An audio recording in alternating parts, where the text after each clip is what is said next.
Saya mendengar kajian MTA dari Radio Karisma dan ikut kajian di cabang Kota Baru 16 Oktober 2018 sampai sekarang belum menjadi anggota. Karena katanya kalau mau jadi anggota ada persyaratannya. Apa syaratnya?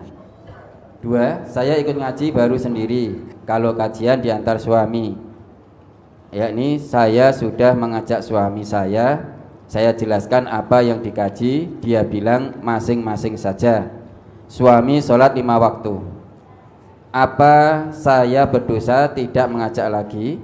Selama ini saya setelkan setiap kajian Fajar Hidayah dan Ahad pagi. Mohon doanya buat saya agar istiqomah, Ustaz. Kalau memang panjenengan sudah jadi mustami'ah, kalau perempuan ya, atau mustami, berapa tahun berarti itu? 4 tahun. Ini jadi mustami di radio atau mustami di cabang? Ikut cabang di Kota Baru, Ustaz. Lah, 4 tahun jadi mustami'ah. Kok bisa terjadi mustami 4 tahun? Ada apa ini? Jadi mustami atau mustami'ah di cabang kok 4 tahun?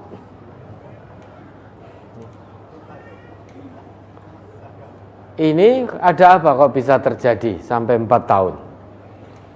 Kalau mustami di radio, iya wajar sampai 4 tahun. Apalagi mustami di kajian Ahad pagi, bisa puluhan tahun ini. Bisa sampai seumur hidup, madal hayah ini. Seumur hidup jadi mustami di kajian Ahad pagi. Tapi kalau di cabang, kenapa bisa sampai 4 tahun? Lah kalau panjenengan sudah sekian lama jadi mustami di cabang itu dan hati sudah mantap dan istiqomah, kepingin menjadi bagian dari keluarga besar Majelis Tafsir Al-Quran, maka panjenengan bisa rawuh temui pengurus yang ada di cabang atau perwakilan itu. Kemudian tanyakan syarat-syaratnya untuk menjadi warga MTA. Saya kasih bocoran 1. Bocoran 1 dan ini rahasia.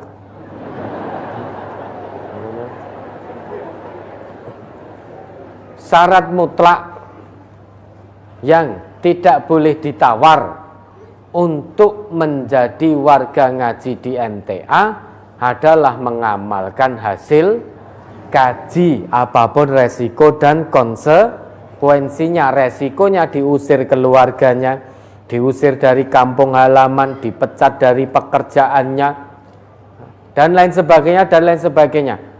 Resiko itu namanya resiko tidak menyenangkan. Ini syarat mutlak, tidak boleh ditawar. Kalau kita tawar, wong ini perintah Allah, mengamalkan Quran Sunnah itu perintah Allah. Mengamalkan Quran itu perintah Allah.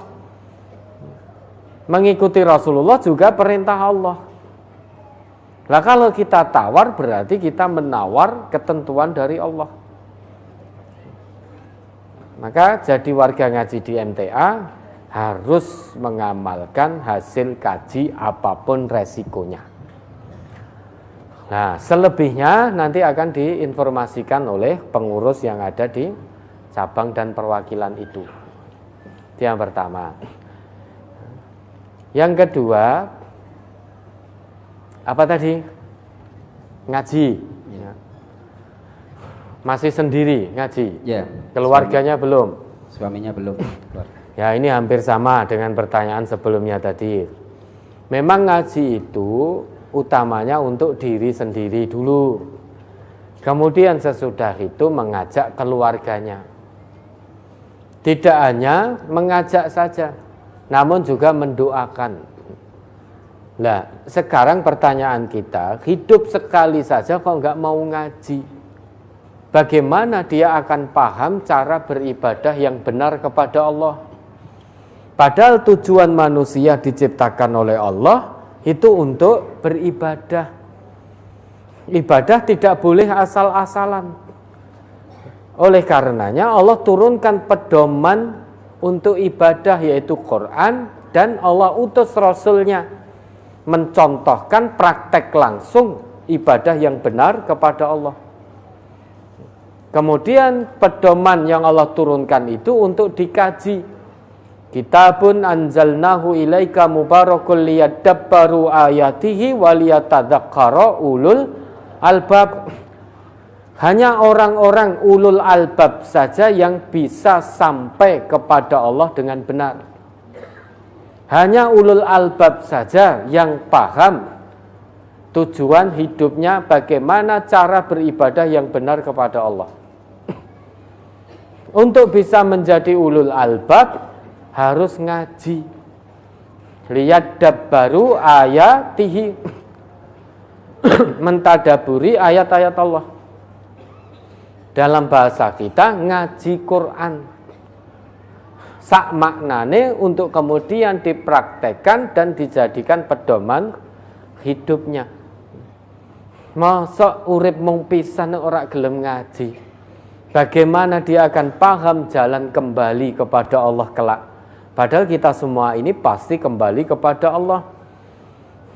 Sebelum kembali, biar hamba-hamba Allah itu selamat ketika kembali kepada Allah, maka Allah turunkan kompasnya, pedomannya, dan Allah utus Rasulnya untuk membimbing, menuntun kita cara kembali yang baik dan benar kepada Allah. Nah, itu makanya harus dikaji. Orang Islam hidup sekali kok nggak mau ngaji, apa yang akan ditemui kelak? Kembali kepada Allah, dia kembali dengan cara yang tidak benar. Karena tidak ngaji. Orang tidak ngaji tidak paham bagaimana beribadah yang benar kepada Allah. Ya, mudah-mudahan Allah meridai panjenengan dan keluarga, dilunakkan hati keluarganya. Yang penting jangan istiqomah dulu, amalkan hasil kajinya, kemudian ajak suami dan keluarganya, terus didoakan.